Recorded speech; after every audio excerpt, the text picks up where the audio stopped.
नमस्कार दोस्तों, आज अपन बात करते हैं आहड़ नदी घाटी सभ्यता की। आहड़ सभ्यता ये उदयपुर शहर के पास आहड़ नदी जो बहती है उसके तट पर बसी हुई है। आहड़ नदी आती है उदय सागर में गिरने के बाद बेडज नदी कहलाती है। तो आहड़ या बेडज नदी के तट पर बसी हुई सभ्यता है। ये 4000 वर्ष पुरानी सभ्यता है। यह भी बालाथल की तरह ताम्र पाषाण युगीन सभ्यता है। पूछ ले आहड़ सभ्यता कैसी है? ताम्र पाषाण युगीन सभ्यता है। 1953 में डॉक्टर अक्षय कीर्ति व्यास और उसके बाद में 1956 में रतन चंद्र अग्रवाल व एच डी साकलिया के नेतृत्व में उत्खनन किया गया। तो तीन लोग कौन याद रखेंगे? अक्षय कीर्ति व्यास, रतन चंद्र अग्रवाल और एच डी साकलिया के नेतृत्व में यहाँ उत्खनन किया गया। यहाँ बस्तियों के 8 स्तर मिले हैं। 8 स्तर बस्तियों के मिले हैं। चौथे स्तर से तांबे की 2 कुल्हाड़ियां यहाँ पे मिली है। सभ्यता में क्या बात है कि धूप में सुखाई गई ईंटों व पत्थरों का प्रयोग लोग बाग मकान बनाने में करते थे। तो ईंट और पत्थर दोनों का प्रयोग करते थे। जैसे गणेश्वर सभ्यता में पत्थर का ही प्रयोग करते थे, कालीबंगा में केवल ईंटों का ही प्रयोग करते थे। यहाँ ईंट व पत्थर दोनों का प्रयोग करते थे। वही मकान बनाने में बांस की जो बल्लियां हैं उनको बिछाकर मिट्टी का लेप छत बनाने में काम में लेते थे। और एक मकान में 1 से अधिक चूल्हे यहाँ पर मिले हैं। तो इसका क्या मतलब हुआ कि यहाँ परिवार, जैसे एक परिवार ये था, एक परिवार ये था, तो संयुक्त परिवार रहता था। मतलब विखंडन नहीं था, न्यूक्लियस फैमिली नहीं थी, संयुक्त परिवार आहड़ सभ्यता में देखने को मिलता है।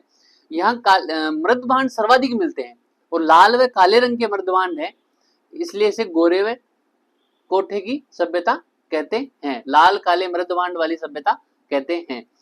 ये ताम्रवती नगरी भी ताम्रवती, आहड़ का दूसरा नाम ताम्रवती नगरी। देखो यहाँ कंफ्यूज मत होना। गणेश्वर सभ्यता का तो नाम है ताम्र सभ्यताओं की जननी, क्योंकि गणेश्वर प्राचीन सभ्यता है, उसके बाद में ताम्र सभ्यताओं का निर्माण होने लगा या ताम्र सभ्यता मिलने लगी। लेकिन ताम्रवती नगरी किसे बोलते हैं? ये आहड़ को बोलते हैं, क्योंकि आहड़ ताम्र पाषाणिक सभ्यता है। ताम्र पाषाणिक सभ्यता है क्योंकि यहाँ पे तांबे के औजार, कुल्हाड़ियां, उपकरण आदि मिले हैं।